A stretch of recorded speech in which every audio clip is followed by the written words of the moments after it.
พร้อมหรือยังติพร้อมเข้าพักขวัญหรือยังฮิวใช่เลยคือไลฟ์คนแท้คือไลฟ์สาวแท้สบายดีเด้อจ้าพี่น้องปองป้ายกับสบายดีเด้อจ้าตอนเช้าในมืองามยามดีมีแก้วแล้วลูกสาวลายลีเนาะอันนี้สาวใหญ่อันนี้สาวหลาคือส่งงามแต่เฮ้ยส่งลายตัวน่ะอยากได้เด้เฮ้ยสาวกรุงเทพได้ยังเนาะมาฝากสบายดีปลาลุงนึกว่าเทตะวันสบายดีปลาลุงเลยคือหล่อเถอะว่าน้องตะวันเนี่ย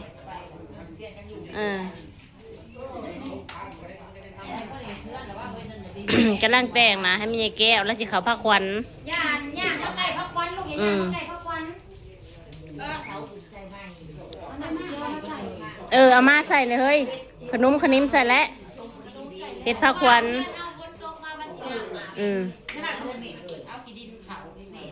ว่างกันแหละเมื่อไรเขาก็เอาเห็ดผ้าขาวมาผ้าหนึ่ง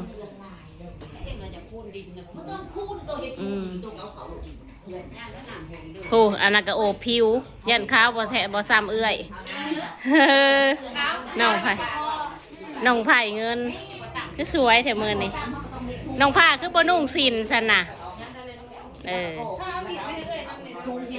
สินแล้วสีม่วง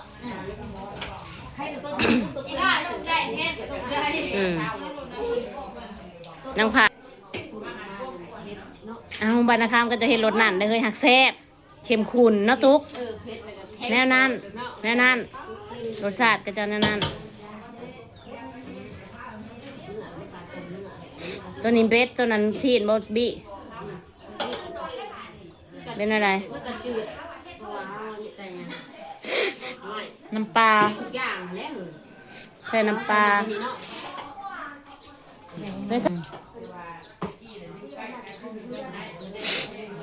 ลาบงัวซุก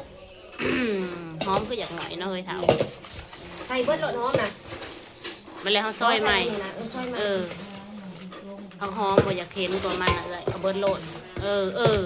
ขึ้นนาค่ะก็บาทนี่ก็มันก็ร้ายเติมคงเฮาผักหมุนเด้แบบลาบซีนคือสมัยตะกี้เอาลาบซีนก็ละมันย่างถ้วยหนึ่งดิพอเลยเฮ้ยเขาน้ำหนักหอมใส่เนี่ยยุ่มหอมก่อนไปนี่ไปพ่อบ้านนี่ไปถ้วยย่างสารน่ะลาบเป็ดลาบหมูชิมดูค่ะพ่อเดี๋ยวหอมแล้วเอาใส่หนามันบอกพ่อขลุ่นพ่อบ้านนี้เฮ้ยแซ่บเลยแหละชิมเบิ่งดูจางหรือเค็มคันจางแล้วแก้ไขได้คันเค็มแล้วแก้บ่ได้เลยเค็มบ่ต้องห่วงว่าสีเค็มหอมปานนี้หอมน่ะบ่ไปเองเป็นได้เอามันบ่ได้พอได้คันใส่หน่อยนะผักบัวนะเฮ้ยเฒ่าแนมฮอดบ่เห็นลาบนั่นมันต้องใส่หอมสิหลายๆบ่ซ้ำนี่บ่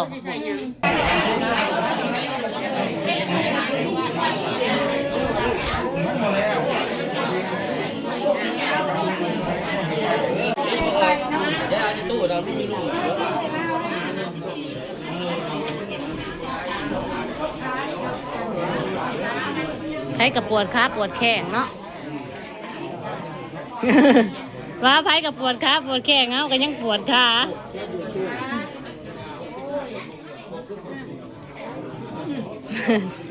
คันได้นั่งก็เพื่อสิลูกได้ปะ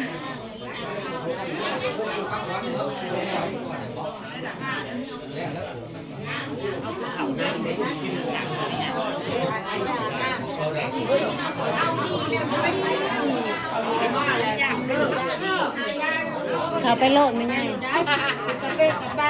ฝ่าไซยับปะพี่ลูก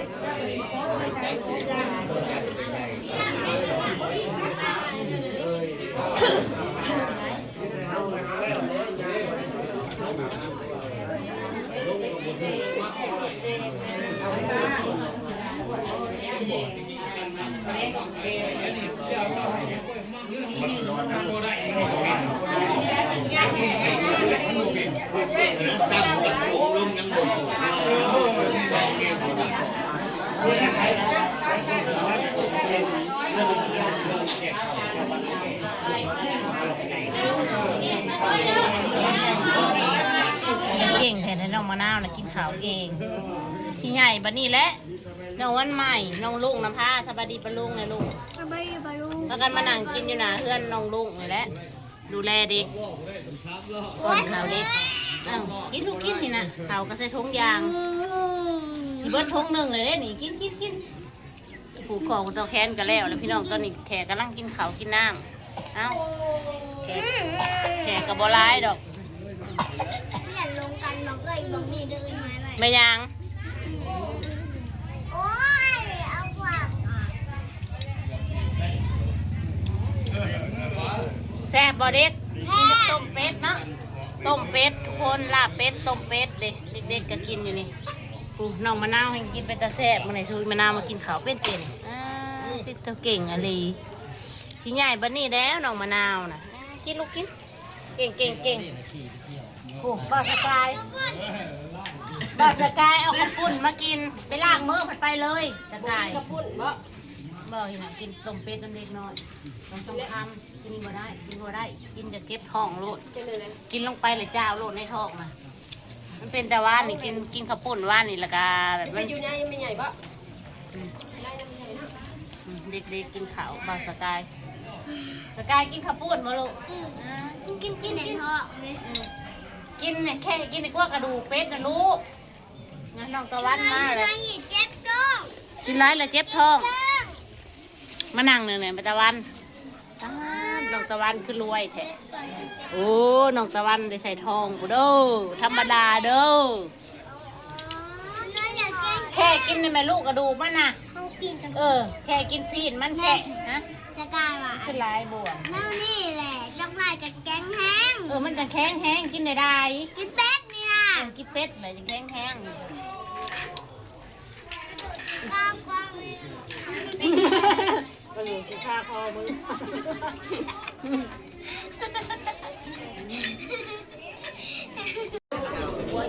กินข้าวกินน้ำพี่น้องข้างในก็จะเห็ดหยังสดทรงไม่ใหญ่ปีใหม่สงกรานต์ฮดทรงเลยคุณถ้ากันกินข้าวโอ้ผู้สาว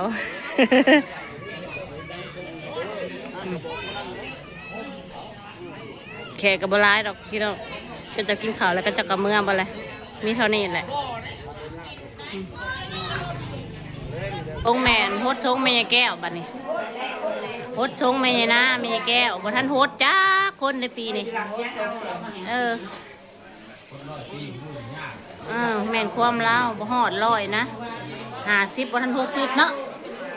บ่ฮอด60จากไปเลย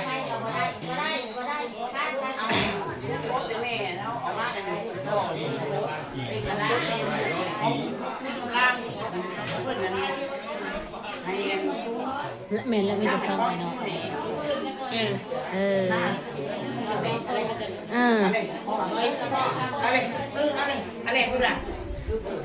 ซองอันน้องซ้ายแล้วก็มามีแก้วมีแต่ซองเงยน้องเลยได้เนาะซองเงยน้องนี่แล้วนี่ไอ้งูนซองเงยน้องเราก็ได้น้องเราก็บริลายคน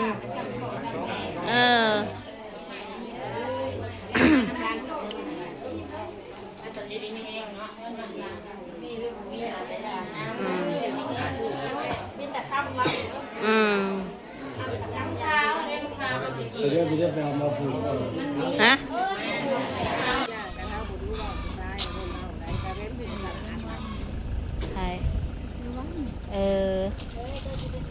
ไปใส่เถาปิ่งปลาของพี่น้องอันนี้ปลาคองอันนี้ปลานิลนี่แซ่บๆเด้อทุกคนปิ่งปลาธรรมชาติปลาคองเอามาแต่นาหือกอกนี่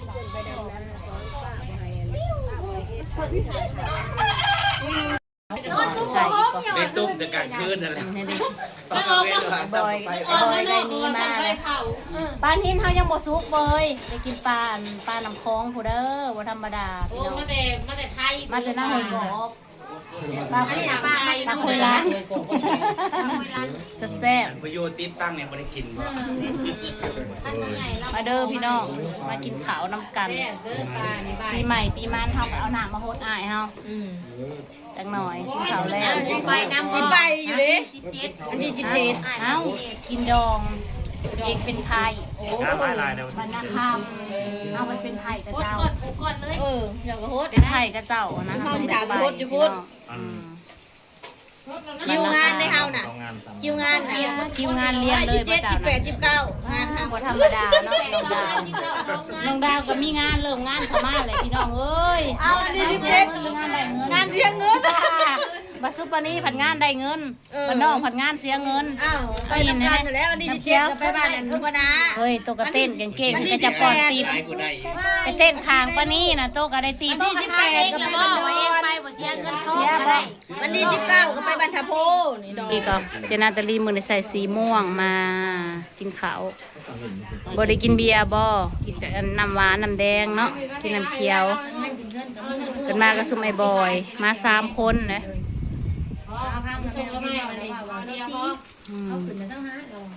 สินไข่นี่บ่อันนี้แหละกินแต่ปูแต่ปลาไข่ในสินกินตลอดตั้งแต่มือบุญตั้งแต่ให้มีแต่สินบ่ได้พากันกิน เราจ่องกันแลมไว้นะเราก็ยัง ลาบ บอก สินนี่พี่น้องพากันกินแต่ปลานี่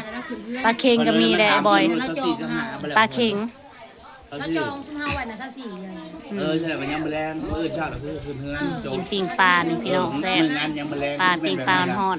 อืม ข้าวปุ้นเจ้าหน่อยวันนี้เจ้าหน่อยไปตำมะฮุงมากินกับปิ้งปลา ตัวเราคืนเฮือนสหะ ปลาธรรมชาติ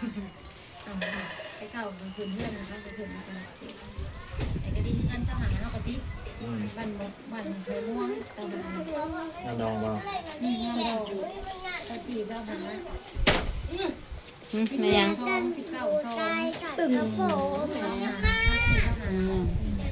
มันแดดนะเบียร์มันแดดลูกอย่าไป